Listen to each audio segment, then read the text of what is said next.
Hello बच्चे, मैं आपका स्वागत करता हूँ द कैलकुलस में। मेरा नाम है रवि शर्मा। आज हम सीखेंगे रेशनल और इरेशनल के बारे में, जो कि आपका 7th 8th 9th 10th में आपको देखने को मिलता है। और सबसे बड़ी समस्या बच्चों को यही आती है कि किस नंबर को हम रेशनल कहें, किस नंबर को हम इरेशनल कहें। तो इसको समझने के लिए हमें पहले तो ये पता होना चाहिए कि भाई रेशनल है क्या और इरेशनल है क्या। तो मैं सिंपल सा आपको एक टर्म बताता हूँ। ऐसे नंबर जिसको कि हम फ्रैक्शन फॉर्म में लिख सकें वो कहलाते हैं रेशनल, और जिसको फ्रैक्शन फॉर्म में ना लिख सकें वो इरेशनल, या फिर जिसको पी अपॉन क्यू में लिख सको वो रेशनल, जिसको पी अपॉन क्यू में ना लिख सको वो आपका इरेशनल। ये समझ में आया? अब मैं इसको आपको लिख के बता देता हूँ क्या है भैया। Rational a number in terms of P upon Q where Q is not equals to 0। इसका मतलब क्या है आपका कि Q 0 नहीं होना चाहिए। और आप ये जानते हो कि मैथमेटिक्स में अगर आपका डिनोमिनेटर 0 आता है तो वो आपकी कंडीशन पॉसिबल नहीं है। तो इसमें क्या है, हम P अपॉन Q में लिख सकते हैं, उसे क्या कहते हैं, सॉरी रेशनल। ठीक है। अब आपके जितने भी नंबर्स होंगे आपके, वो भी किस में काउंट किए जाएंगे, आपके रेशनल नंबर में। वो फ्रैक्शन हो या आपके नॉर्मल सा नंबर हो। आपको हमेशा याद रखना है कि जिसके डिनोमिनेटर में कुछ नहीं होता वहाँ क्या होता है, 1। अब 0 नहीं होगा तो वहाँ पर 1 ही होगा, और 2 3 जो भी आपके नंबर हो तो आपको दिए जाएंगे। लेकिन जब डिनोमिनेटर में कुछ नहीं है तो आपको याद रखना है वहाँ पर क्या होगा, हमेशा 1। और इसको याद करने का तरीका सबका मालिक एक है। मतलब आपका ये बोला जाता है ना, जिसके मल्टीप्लाई में कुछ नहीं वहाँ पर 1, जिसके डिवाइड में कुछ नहीं वहाँ पर 1। ओके, यहाँ तक क्लियर। सेकंड पॉइंट इसका देखने का ये है, ऐसे नंबर जो कि आपका क्या है, परफेक्ट स्क्वायर रूट हो। परफेक्ट स्क्वायर रूट हो। क्या बोला, देखो, अ परफेक्ट स्क्वायर रूट वो भी क्या कहलाएंगे, आपके रेशनल नंबर। एग्जाम्पल के तौर पर देखिएगा आप, इसका √4, इसको क्या हम ऐसे लिख सकते हैं, √81, इसको हम क्या ऐसे लिख सकते हैं। तो ये क्या होंगे आपके, ये भी क्या होंगे, रेशनल। इसका मैंने बताया पी अपॉन क्यू में जितनी भी फ्रैक्शंस हुई आपकी, मैं आपको क्रिस्टल क्लियर बताएंगे, हम एंड में बताएंगे ना। ये हो गया आपका रेशनल। उसके बाद में एक और पॉइंट होता है, ऐसा नंबर जो टर्मिनेट के साथ रिपीट हो रहा है। ऐसी नंबर जो कि आपके फ्रैक्शन फॉर्म में तो होगा, ऐसे नॉर्मल सी कंडीशन में मैंने कि पी अपॉन क्यू में तो फ्रैक्शन तो होनी है। तो उसके लिए कंडीशन क्या बोल रहा है कि ऐसे नंबर जो कि टर्मिनेट या तो टर्मिनेट हो, और अगर टर्मिनेट नहीं हो रहा है तो उसके साथ वो नंबर क्या हो रहा है, रिपीट हो रहा है। तो नॉन टर्मिनेट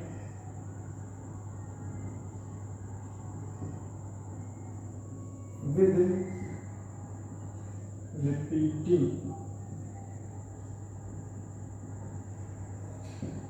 वो भी क्या कहलाएगा, आपका रेशनल नंबर।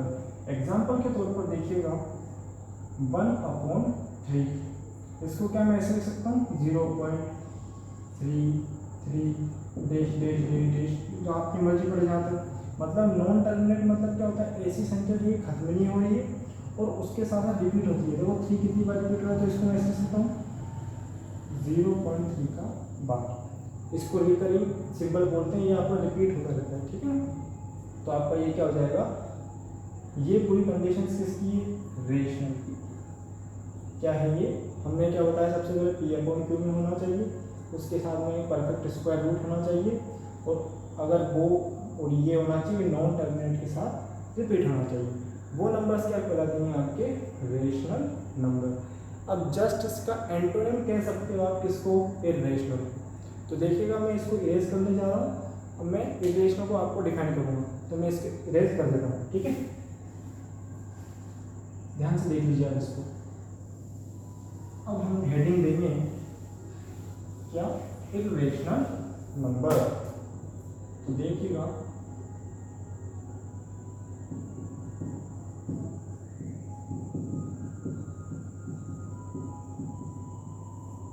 इरेशनल नंबर ऐसे नंबर जिसको कि पी अपॉन क्यू में लिख सकते हैं। एक बार वो चीज़ याद रहेगी तो ऑटोमेटिक ये वाली चीज़ भी आपको याद हो जाएगी। ऐसे नंबर जिसको कि पी अपॉन क्यू फॉर्म में नहीं लिखा जा सकता। A number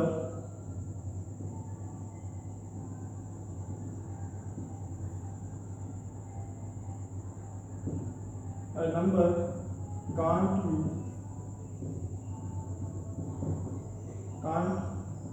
be in terms of किसकी पी अपॉन क्यू, यानी कि पी अपॉन क्यू में नहीं लिख सकते, वो क्या कहलाएगी आपकी irrational.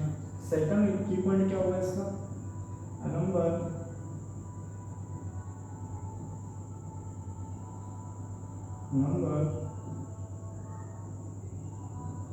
have not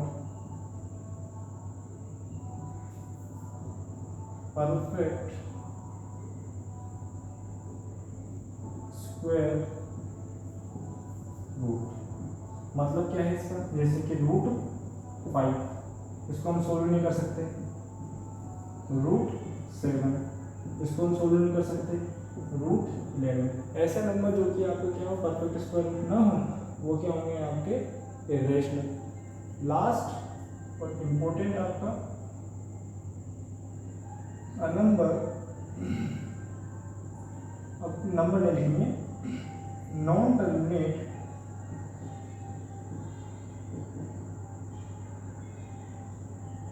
with non-repeating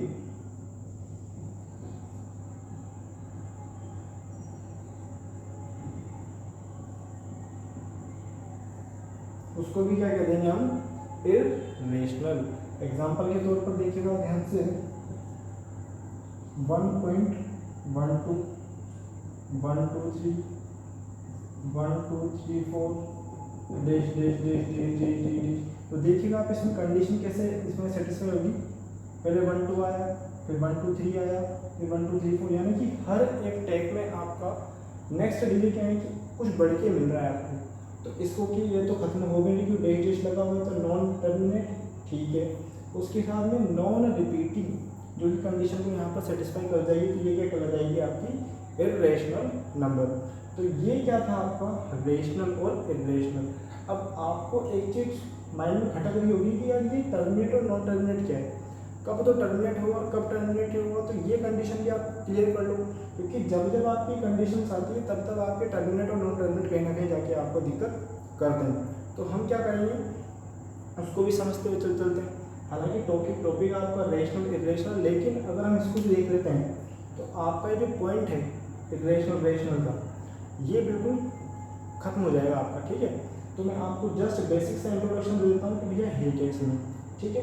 यहाँ तक आपको क्लियर हुआ होगा। और इम्पोर्टेंट एक चीज़ इम्पोर्टेंट है जो कि इररेशनल का सबसे इम्पोर्टेंट क्वेश्चन है, आपसे पूछा जाता है कि पाई क्या है, तो pi is equals to irrational.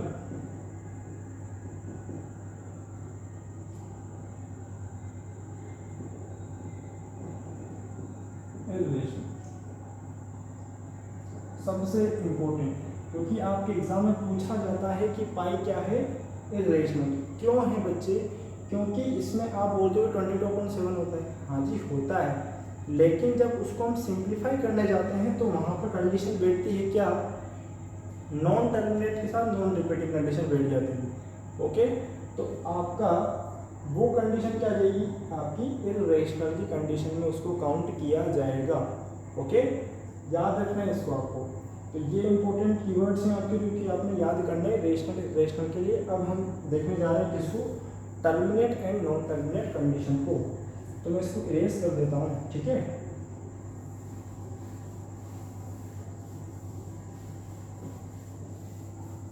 अब देखिएगा टर्मिनेट,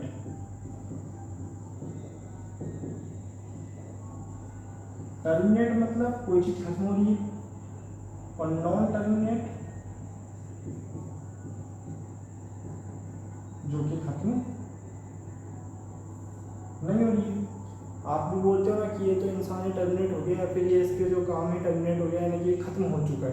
तो ऐसी डिजिट या फिर ऐसे नंबर, ऐसी फ्रैक्शन जो कि आपका एक at a fix time, at a fix point पर आपका डिवाइड खत्म हो रहा है, यानी कि उसका जो क्वेश्चन जो रिमाइंडर है वो जीरो मिल जा रहा है, वो क्या कहना जाएगी आपकी टर्मिनेट, और जिसका नहीं मिल पा रहा है नॉन टर्मिनेट, तो इसको हम कहाँ तक चेक करेंगे, कहाँ तक डिवाइड करेंगे। तो सिंपल सा एक लॉजिक है जो कि आपको याद रखना है कि if denominator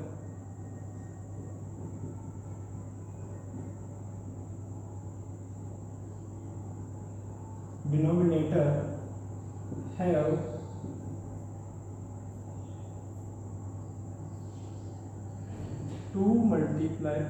have pair of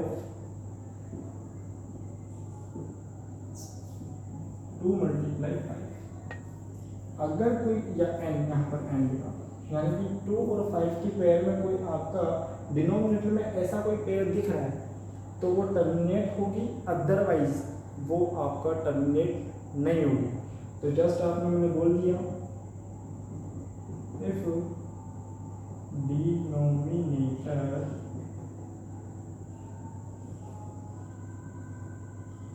have not pair of 2 multiply 5 की पावर n, तो ये टर्मिनेट होगा और ये टर्मिनेट नहीं होगा।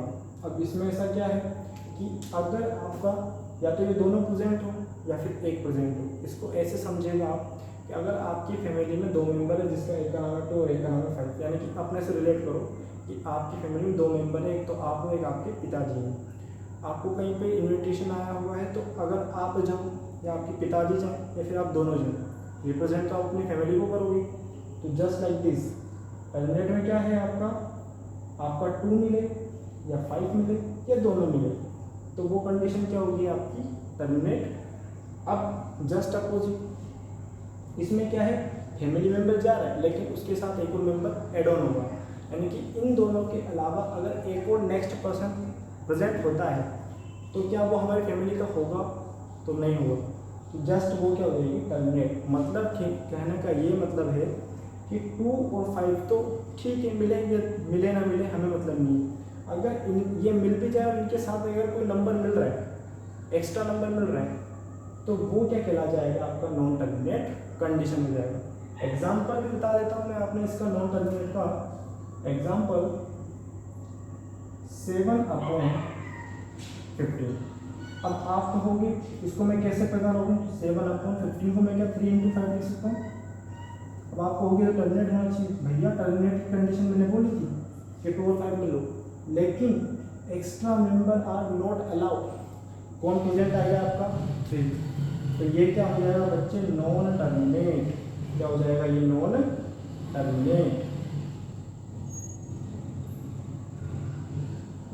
ओके, सेम टू सेम आपका यहाँ पर टर्मिनेट कौन होगा, ऐसे नंबर जो कि आपका डिनोमिनेटर में 2 और 5 मिले, तो 7/8 इसको मैं कैसे लिख सकता हूँ 7/2 बच्चे इसमें 2 आ रहा है, यानी कि ये वाला नंबर प्रेजेंट हो रहा है, दोनों प्रेजेंट हो तब भी चलेगा, तो ये क्या हो जाएगा टर्मिनेट। ओके, तो आई होप सो ये वाले कीवर्ड्स आपने समझ में आए होंगे। Thank you for watching. अगर आपने अच्छा लगा है तो इसको लाइक कीजिए, शेयर कीजिए, सब्सक्राइब कीजिए। Thank you for watching. Thank you.